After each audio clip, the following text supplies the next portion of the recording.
Ndugu zangu katika Kristo, tumsifu Yesu Kristo. Karibuni katika tafakari ya Dominika ya tatu ya Majilio ya mwaka A wa Kanisa, Dominika ya Gaudete, Dominika ya kufurahi. Tumesikia katika wimbo wa mwanzo kabisa ambao unatoka katika waraka wa Mtume Paulo kwa Filipi, ile sura ya 4 aya ya 4 hadi ya 5, inasema furahini katika Bwana siku zote. Tena nasema furahini, Bwana yu karibu. Dominika inayotualika tufurahi kwa sababu Bwana yu karibu. Dominika ambayo inatufanya tuondoke katika hali fulani ya huzuni kwenda katika hali fulani ya furaha, tukiamini kwamba ahadi za Mungu zitatimia. Kila ambacho tunakisubiria karibia kinakamilika. Kuzaliwa kwa Bwana wetu Yesu Kristo kupo karibu, hivyo hatuna budi kufurahi. Ni katika Dominika hii hata mavazi yanabadilika. Hatuvai tena rangi ya zambarau au papo, bali tunavaa rangi ya pinki, kuonyesha kwamba ni furaha, kuonyesha kwamba ni matumaini, kuonyesha kwamba tuko na hali fulani ambayo licha ya kusubiria kwa muda mrefu, ila ahadi za Mungu zinatimia na sisi tunafurahi. Ndugu zangu katika Kristo, Dominika hii tunaalikwa sana, mimi na wewe, kuwa watu wa furaha, kuwa watu wa furaha, kwamba katika yote tufurahi, kwa sababu Mungu wetu ni Mungu anayetimiza kila kitu. Japo tunasubiria ahadi za Mungu kutimia katika maisha yetu, katika shughuli zetu fulani tunazozifanya, ila Dominika hii itusaidie kuelewa kwamba katika kusubiria lazima kuwa na roho fulani, kuwa na moyo fulani wa furaha. Mungu anachonena ni kweli na anakitimiza. Ndugu zangu, tufurahi sana kwa sababu karibia tunampokea Mwokozi wetu. Karibia Krismasi hii inafika na tunasherehekea. Furaha yetu ni furaha ya matayarisho ya furaha kubwa ya baadaye ambayo tutampokea Yesu Kristo katika sikukuu hii ya Christmas. Hivyo ndugu zangu, kama nilivyosema, wazo kubwa la Dominika hii ni furahini. Furahini. Kama jirani yako, furahi. Furahi, furahi. Na hilo ndilo wazo ndugu zangu, furahi, furahi, furahi. Na tafafanuliwa vizuri na maandiko matakatifu, nasi tutalelewa vizuri baada ya kutafakari vizuri kwa kina. Masomo yetu, somo la kwanza linatoka katika kitabu cha Nabii Isaya, ile sura ya 35, aya ya kwanza mpaka ya 6 na ile aya ya 10. Somo la pili, waraka wa Mtume Yakobo kwa watu wote, ile sura ya 5, aya ya 7 mpaka ya 10. Na injili ni injili ya Mathayo, ile sura ya 11, aya ya 2 mpaka ya 11. Ili kuweza kuelewa vizuri katika wazo hili ambalo la Dominika hii, naomba nianze kwa mfano fulani ambako katakusaidia katika tafakari. Ni mfano fulani mzuri wa maisha. Kijana mmoja baada ya kumaliza masomo yake ya chuo na kuhitimu vizuri sana na kufaulu vizuri sana, aliajiriwa katika moja ya kampuni fulani maarufu sana, na alikuwa anafanya vizuri sana. Alifanya kazi zake vizuri, lakini alikuwa na tatizo moja hivi ambalo lilimsumbua katika kazi zake.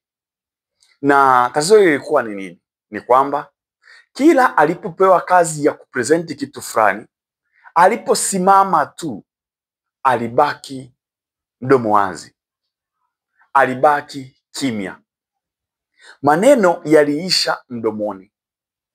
Wakati mwingine kila alipokuwa anapewa nafasi ya kuchangia au kuuliza swali wakati wa vikao mbalimbali vya kampuni, alinyosha mkono kwa ujasiri. Ila alipokuwa anapewa nafasi ya yeye kuongea sasa ili swali lake liweze kusikilizwa, alikuwa anakosa kabisa, tunasema confidence, yani anaishiwa kabisa maneno, anabaki kimya. Watu walianza kumshangaa sana, na hili swala lilimuumiza, kwa sababu hata wafanyakazi wenzake walianza kupata wasiwasi, huyu atakuwa na shida gani? Wengine wakamwambia, kuna watu wanakuchezea.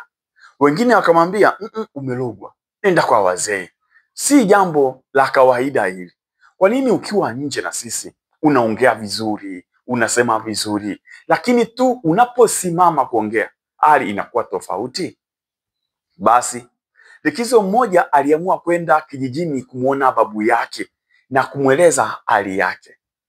Babu yake baada ya kumsikiliza alimwangalia kwa jicho angavu sana na kumwambia, mwanangu, mjukuu wangu, kijana wangu mpendwa, ngoja nikwambie kitu ambacho kitakusaidia. Iko hivi, upo katikati ya msitu mnene, na katikati ya huo msitu au ndani ya huo msitu kuna mbwa mwitu wawili ambao wanapigana vita. Hao wawili wanapigana na hivyo vita ni vikubwa sana. Na katika hivyo vita, hawa mbwa mwitu wawili wanatoa milio mikali zaidi.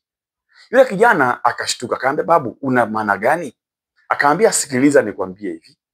Katika hivyo vita hivyo, mbwa mwitu mmoja analia kwa sauti kubwa, huku anakwambia, umelogwa, una bahati, utashindwa, acha kazi, kimbia, unaumwa, hauwezi, hakuna suluhu hapa, mambo hayawezekani. Huyo mbwa mwitu anapiga kelele sana katika huo msitu uliopo. Jana akaambia, akaambia kuna mbwa mwitu wa pili huo sasa katika hivyo vita. Huyo mbwa wa pili analia kwa sauti kubwa, naye anapambana, anasema, umebarikiwa, umetoka mbali, umefaulu vizuri, una uwezo, usikate tamaa, haujarogwa, ili jambo lina mwisho, acha kuwa na huzuni, simama tena, jiamini. Kijana yule akamuuliza babu yake, vizuri kabisa, babu, sasa katika hivi vita vya mbwa mwitu wawili, je, ni nani atakayeshinda hivyo vita? Babu akamwangalia tena huyu mjukuu wake, kijana wake, vizuri kabisa machoni, akamkazia macho, akamwambia, atakayeshinda mjukuu wangu ni yule utakayemlisha vizuri. Atakayeshinda ni yule utakayemlisha vizuri. Kijana akainamisha kichwa, baadaye akainuka, akamwangalia babu yake, akaambia, babu, nimekuelewa. Nitajua ni yupi wa kumlisha chakula ili ashinde. Ndugu zangu katika Kristo, tupo katika mapambano. Anayeshinda, mbwa mwitu anayeshinda ni yule unayemlisha chakula vizuri. Ndio maana leo nataka ufurahi. Nataka ufurahi. Na ndilo wazo la Dominika hii. Tuangalie baada ya huo mfano masomo yetu vizuri kabisa. Somo la kwanza kama nilivyosema linatoka katika kitabu cha Nabii Isaya, ile sura ya 35 aya ya kwanza mpaka ya 6 na ile aya ya 10. Historia ya nabii huyu, utume wake na mgawanyo wa kitabu hiki tumeshauangalia vizuri katika Dominika zilizopita. Vizuri kabisa. Niwaambie, japo sehemu hii ya maandiko tuliyoisikia inatoka katika sehemu ya kwanza ya kitabu hiki, wataalamu wengi wa Biblia na wa maandiko wanasema kuwa maono haya sasa ambayo tumeyasikia katika somo hili yalitolewa muda mfupi tu baada ya ule uhamisho wa Babiloni wa mwaka 597. Utumwa au uhamisho ulikaa mwaka 597 mpaka mwaka 538 kabla ya Yesu Kristo. wanadai kuwa utabiri huu au maono haya yalitolewa katika hii karne ya 6 kabla ya Yesu Kristo, wakati wana wa Israeli wakiwa utumwani, mwanzoni kabisa. Na kwa sababu gani? Kwa sababu maono haya, lugha inayotumika hapa na mabadiliko ya kilugha au mada zinazotumika yanafanana na yale ambayo utayakuta katika ile sura ya 40 hadi sura ya 55, yani kuendelea huko, unaweza kukuta vinafanana sana. Na ndugu zangu, unaweza kuona mabadiliko haya ya kilugha ukisoma vizuri kabisa kuanzia ile sura 34 hapa juu ya masuala ya hukumu, na leo katika sura 35 unaweza kuona kuna mabadiliko hapa. Kwa hiyo ndio maana wanazuoni sasa wanasema kwamba inawezekana haya maono yalikuwa mwanzoni kabisa wa mwisho wa hawa wana wa Israeli wakiwa katika utumwa huko Babiloni. Sasa ilikuwaje? Wakiwa katika utumwa mwanzoni kabisa, watu wa taifa hili teule ambalo walimtegemea Mungu, ambao walijiona ni kama wamependelewa, wana wa Mungu hivi, walianza kulia, walianza kuumia, walianza kukata tamaa, walianza kutoamini kwamba wako na Mungu, walianza kuona kana kwamba Mungu amewaacha. Walilia sana, hawakuwa na furaha tena hawa watu. Ni katika huzuni hiyo, ni katika majonzi hayo, ndipo sasa nabii huyu anatoka na kuwapa moyo vizuri kabisa. Anawaambia nabii Isaya, anawaambia maono haya ya kimatumaini kuwa kila kitu kitakuwa sawa. Huzuni zao zitageuzwa kuwa furaha na watarudi tena wakiwa huru katika nchi yao kupitia jangwa lililobadilika la Asiria hadi kule Sioni. Anawapa moyo hawa watu kwamba haya mambo mnayoyapitia yana mwisho. Kila kitu mnachokipitia hiki kina mwisho.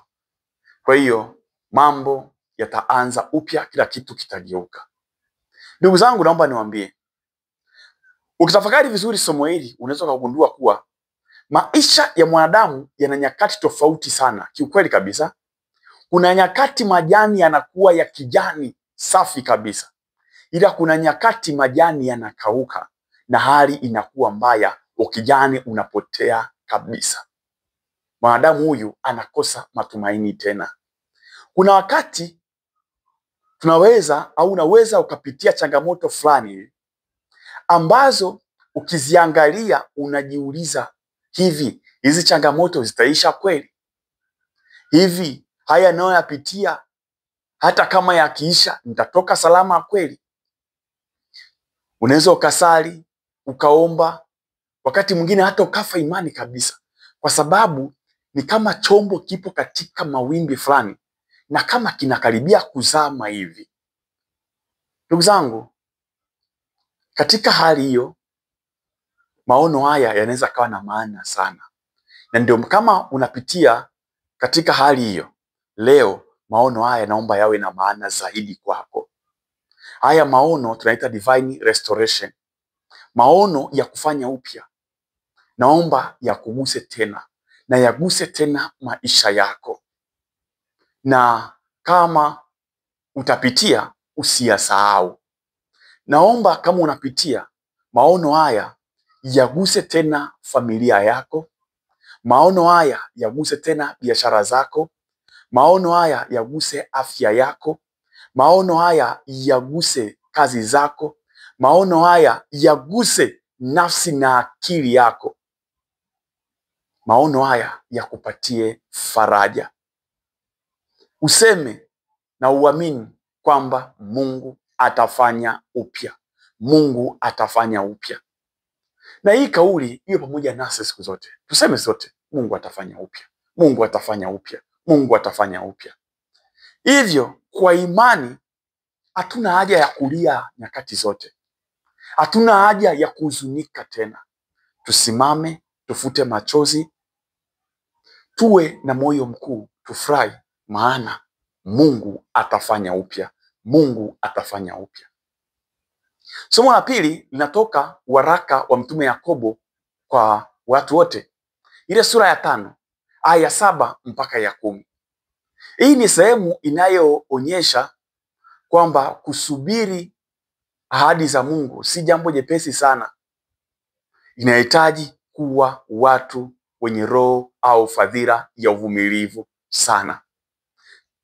Hapa Mtume Yakobo alikuwa anawaalika watu wote kuamini na kuelewa kwamba parusia au ujio wa Bwana wetu Yesu Kristo upo. Kama Kristo mwenyewe alisema, basi atatimiza kwa wakati wake. Kikubwa katika yote, lazima kuwa watu wa uvumilivu na kuwa watu wa imani. Anatoa mfano akieleza vizuri kwamba mbona tunavumilia mazao tukiamini kwamba tutavuna? Kwa nini tunashindwa kuvumilia basi ahadi za Mungu katika safari yetu ya maisha, kwamba Mungu atatimiza kila alichoahidi kwamba atakuja? Kwa nini tunashindwa kuwa watu wa namna hiyo? Mtume Yakobo anazidi kueleza wazi kabisa kwamba katika maandiko matakatifu hata Agano la Kale tumesikia manabii wakisema na ikatimia. Tumeona kuna watu walipitia changamoto mbalimbali, ila Mungu aliwainua walipomwamini, walipomtegemea. Sasa mimi na wewe tunashindwa nini kumtegemea Mungu, kumwamini Mungu kwamba mambo yatabadilika, ahadi zake anazotuahidi zitatimia kwa wakati wake? Ndugu zangu, tukiwa kweli, si tu hii mifano tunaweza tukaisoma katika maandiko matakatifu, ila hata sisi katika maisha yetu tumeona kuna watu walipitia tulikopitia sisi. Kuna watu hata saa nyingine walikuwa katika mashimo ambayo ni marefu zaidi kuliko mashimo yetu, lakini Mungu aliwainua, Mungu aliwabariki, wakaanza upya. Hao watu wawe mfano kwetu kwamba Mungu anafanya. Sasa lazima tujiulize, kwa nini tusimwamini Mungu? Kwa nini tunakuwa na wasiwasi? Kwa nini tunakuwa na huzuni? Kwa nini tusiwe na furaha? Tuamini Mungu atafanya upya. Hebu tufurahi. Ukiwa unaelewa hayo, hebu tuangalie somo la Injili. Injili inatoka Injili ya Mathayo, ile sura ya 11 aya ya 2 hadi ya 11. Hii ni Injili ambayo tumezoea sana kuisoma, ambayo vile vile hii Injili ni Injili ambayo unaweza kuikuta katika Injili ile ya Luka, ile sura ya 7 aya ya 18 mpaka ya 28. Ni Injili ambayo inaonyesha utimilifu wa kile ambacho tumekisikia kikitolewa unabii wake katika somo la kwanza, yaani Isaya 35 aya ya 1 mpaka ile ya 6 na ile aya ya 10. Ni Injili ambayo Yesu anauliza maswali 6 ya msingi. Kuna maswali 6 ya msingi, maswali ambayo yanaonyesha uelia wa Yohana Mbatizaji, lakini na umasia wake. Ni maswali ambayo tukielewa vizuri, hatutakuwa watu wa huzuni, tutakuwa na watu wa furaha, tutamwamini yeye. Ndugu zangu, niseme hivi, kuna mengi sana ya kutafakari katika Dominika hii, hasa katika masomo haya sana, lakini wazo kuu ni furahi. Wazo kuu ni furahi. Tukiwa na wazo hilo, hebu tuangalie vizuri mambo au mada ndogo ndogo mbili ambazo zitatusaidia sisi katika Dominika hii na kutubariki baada ya kuelewa haya masomo. La kwanza ni tunza furaha yako. Tunza furaha yako. Hili Dominika ambayo tunasema Dominika ya furahini. Lakini kuna watu ambao wakisikia au kiwaambia furahini wanakuangalia tu. Ni kama dhana ambayo kwao haipo, kwa sababu maisha yao ni huzuni, maisha yao ni vilio, maisha yao ni mahangaiko, hawaoni mbele, hawaoni nyuma. Lakini naomba nikueleze, tunza furaha yako. Nikwambie, furaha yako, tabasamu lako, amani yako ya ndani kabisa ni kitu cha thamani kubwa sana. Kitunze. Wanasema hauwezi kuzuia ndege asipite juu ya kichwa chako, ila unaweza ukazuia ndege asijenge kiota kichwani mwako. Maneno mengine au watu wanasema hauwezi kuzuia watu wasipige hodi mlangoni mwako, ila unaweza ukazuia wasiingie ndani mwako, yaani usiwafungulie mlango kuingia ndani. Nasema hivi kwa sababu gani? Nimekwambia tunza furaha yako. Maadamu tunaishi, maisha haya yana mitihani mingi sana ambayo inaweza kukuumiza kichwa. Kiukweli, hauwezi kuzuia baadhi ya mambo yasitokee maishani mwako, ila ufunguo wa kuyakaribisha yakuumize au kuyazuia ubaki na furaha unao wewe mwenyewe. Unao wewe mwenyewe. Nitazidi kukueleza. Maandiko matakatifu yanasema hakuna awezaye kuwanyang'anya furaha yenu.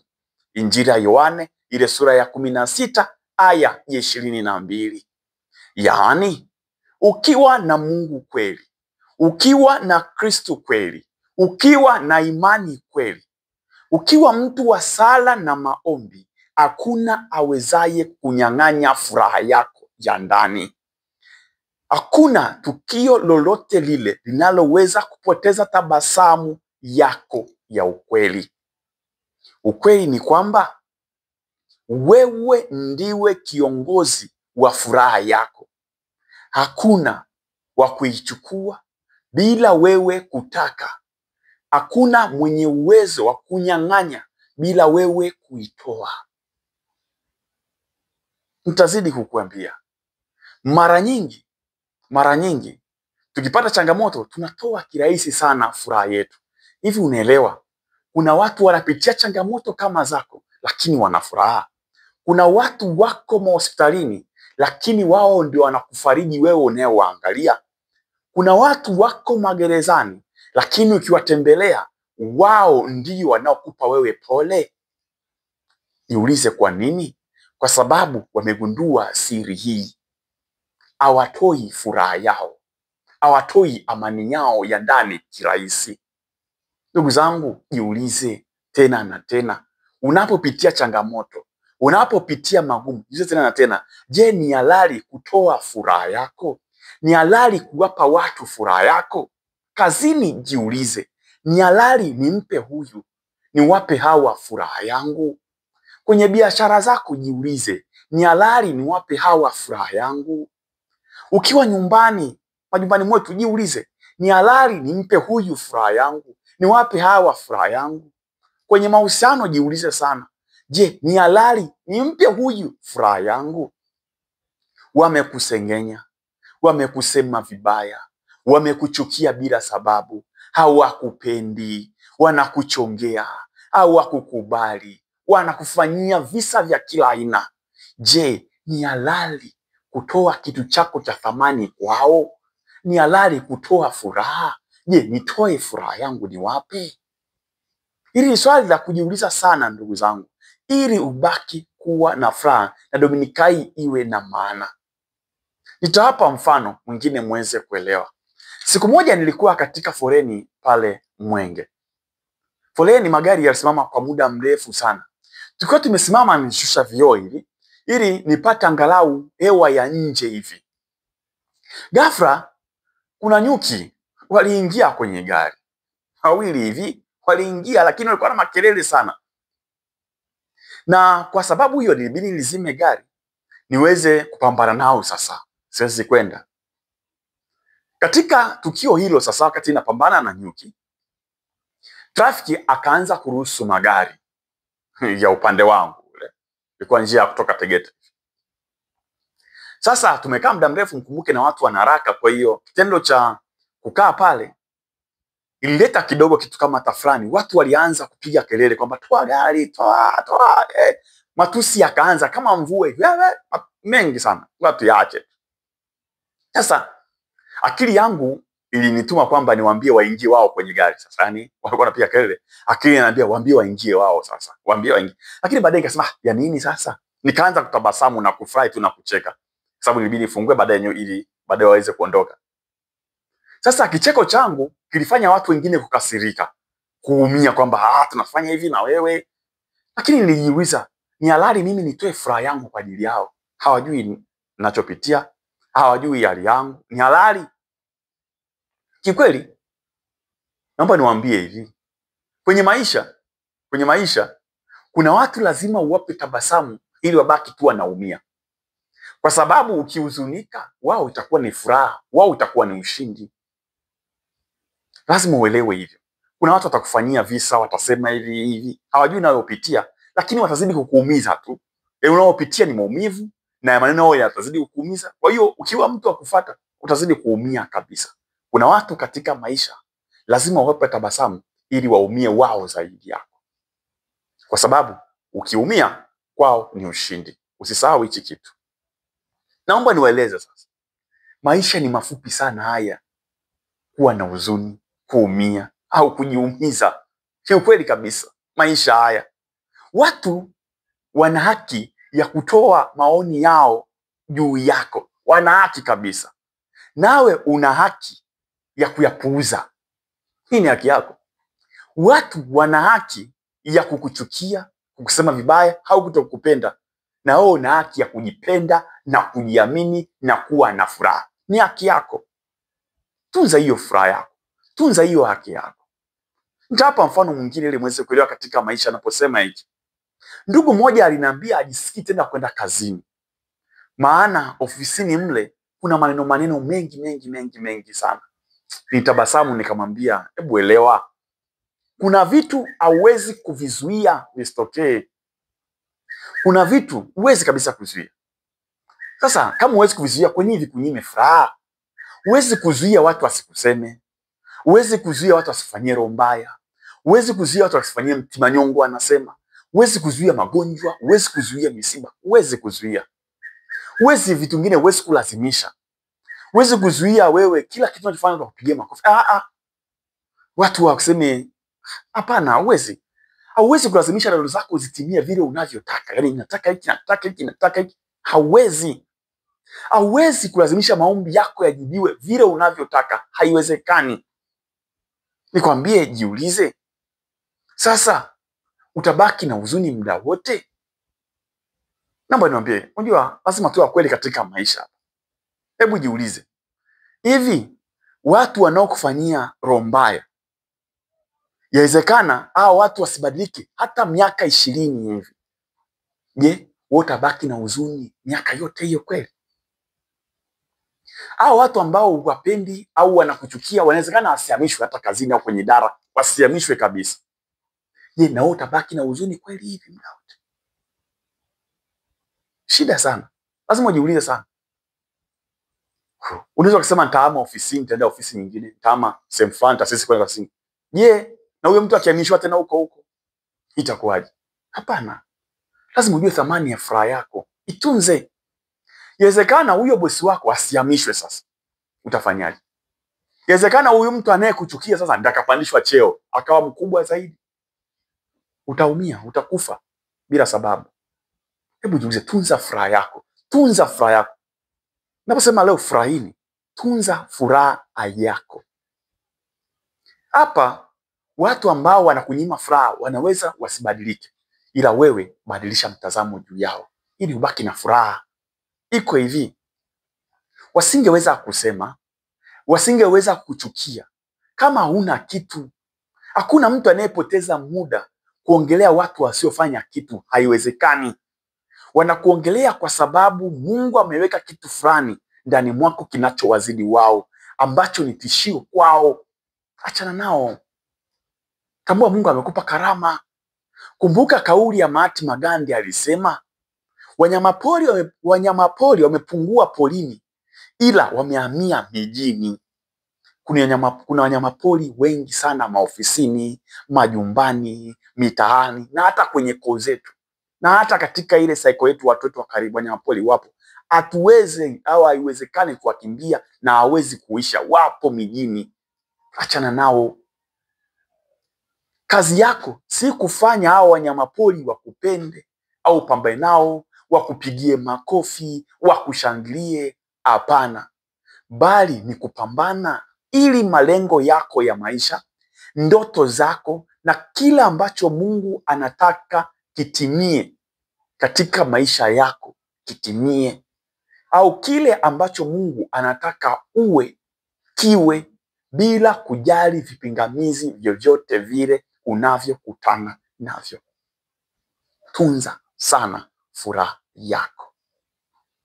Ukisubiri kwamba kila kitu kikae sawa, utaumia, utaumia, utaumia, utaumia, kwa sababu hali inaweza isibadilike. Wewe badilisha mtazamo wako. Furaha yako ni kitu cha thamani kubwa sana sana. Wazo la pili dogo ni hili ulielewe. Sauti ya gerezani isikunyime furaha. Sauti ya gerezani isikunyime furaha. Narudia tena. Sauti ya gerezani isikunyime furaha. Niwaambie kitu hapa ili muweze kuelewa. Tumesikia habari za Yohane Mbatizaji. Vizuri kabisa. Yohane Mbatizaji ni yule nabii mwenye moto sana, aliyekuwa anaongea na kupaza sauti nyikani. Sasa tunaelewa. Ni yule aliyebatiza kando ya mto Yordani, akitaka watu watubu, watu wabadilishe mienendo yao. Ni huyu. Ni yule aliyesema kwa sauti kuu, tazama mwana kondoo wa Mungu. Injili ya Yohana ile sura ya 1 aya 29 hata ile aya 32. Sasa yupo gerezani. Sasa yupo gerezani. Sasa yupo gerezani. Naomba uelewe, huyu aliyepaza sauti, huyu mtu mkubwa yupo gerezani. Na sauti inayosikia toka gerezani sio sauti ile ya nyikani, bali ni sauti inayosema, kamuulizeni, je, ni wewe atakaye kuja au tumtazamie mwingine? Mathayo sura 11 aya 3. Sauti inayotoka sasa hivi ni ile inayosema, kamuulizeni, ni wewe au tumsubirie mwingine? Sauti ya gerezani. Sauti ya gerezani. Hapa kuna mambo makuu mawili naomba tuyaelewe. Yawezekana Yohane anataka wanafunzi wake waende kwa Yesu wakamuulize na washuhudie na waone kwamba ni yeye, ni Masia yule ambaye Yohane alimtabiri, Yohane alimtangaza, Yohane alimshuhudia, ni yeye. Maanake na wanafunzi labda inawezekana walimuuliza kwamba kuna mambo 1 2 3, yeye anawaambia sababu nendeni wenyewe mkajione. Sababu mimi nikiwaambia labda hamtaelewa. Mimi nishawaambia ni yeye, ninyi hamjaelewa. Sasa hebu nendeni mkamuulize, alafu atakachowaambia mtaelewa kwamba ni yeye. Ndio maana hakuna sehemu kwa wanarudi kutoa taarifa kwamba tumeenda. Hiyo sehemu ya kwanza. Anakiona na imani kwamba. Ya pili, yawezekana yeye mwenyewe ana mashaka kwa kuwa Masia aliyemtarajia yawezekana sio huyu ambaye anamsikia.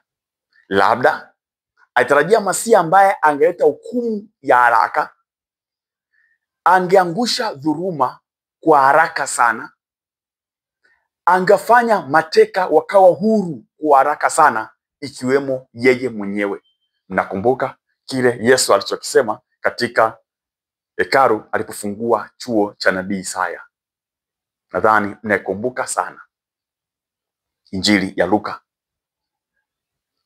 Sasa yeye anaona Masia anayeponya, kufundisha na kula na wenye dhambi. Hivyo swali lake yawezekana linatoka katika kiini cha mateso cha moyo wake ndani kabisa. Sauti ya gerezani. Hili ni swali si la kukata tamaa, bali ni swali la kiimani zaidi kwa Yohane Mbatizaji.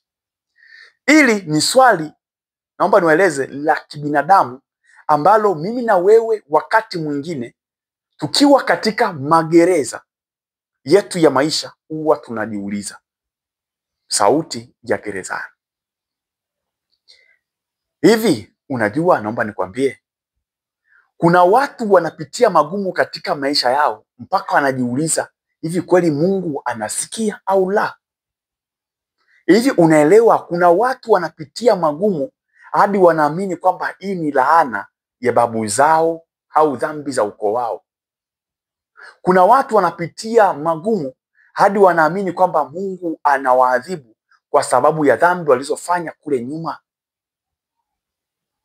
Kuna watu inafikia mahali wanamuuliza Mungu maswali, hivi ni wewe? Hivi upo kweli? Inafikia mahali wanalia katika magereza, mpaka wakati mwingine wanakata tamaa. Wanalia katika magereza ya ndoa zao, wanalia katika magereza ya biashara zao, magereza ya maagano walioyafanya, magereza ya kazi, magereza ya familia, kama Yohane Mbatizaji. Wanasema hivi Mungu, hivi. Wanakosa majibu. Sauti ya gerezani. Sauti ya gerezani. Ndugu zangu, naomba niwaambie hivi, ama gereza unaweza ukaona kama ni nadharia, ila amini usamini, kuna watu wanapitia katika hali hiyo ya kuwa na mashaka fulani ambayo yanagonga imani yao, yanagonga kile walichokiomba. Nitaweza kueleza kwa mifano ya maisha kabisa. Kuna watu wapo makazini, ila wanayoyapitia Mungu anajua mwenyewe. Kuna watu wapo katika ndoa, katika familia, ila wapo tu kwa sababu ya watoto. Basi isingekuwa watoto, tungeongea habari nyingine. Kuna watu wanapitia magonjwa mpaka wanasema hivi kweli. Changamoto duniani zipo sana ambazo zinaamsha sauti hii ya gerezani ndani mwetu. Tukumbuke, tukiwa na sauti hii, ile jibu la Yesu. Yesu anasema hivi, nendeni mkamweleze Yohane habari ya mambo mnayoyasikia na kuyaona. Nendeni mkamweleze Yohane habari za mambo mnayoyasikia na kuyaona. Anasema hayo mambo, na anamalizia kwa kusema, mwenye heri asiyekwazwa nami. Ndugu zangu, hapo kuna mengi sana.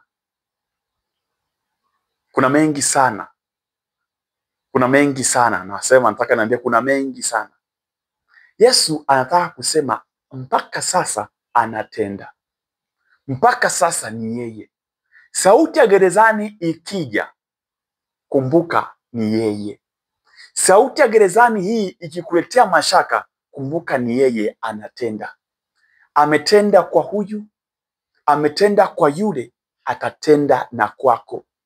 Ulimwengu unaona, ulimwengu umesikia, na ulimwengu unashuhudia kwamba Kristo ni yeye mpaka leo na anafanya makuu.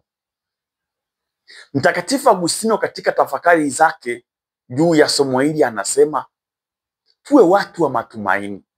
Lakini tumaini la mabinti wawili wazuri sana. Binti wa kwanza ni hasira dhidi ya hali ilivyo, maumivu yalivyo, vilio vilivyo,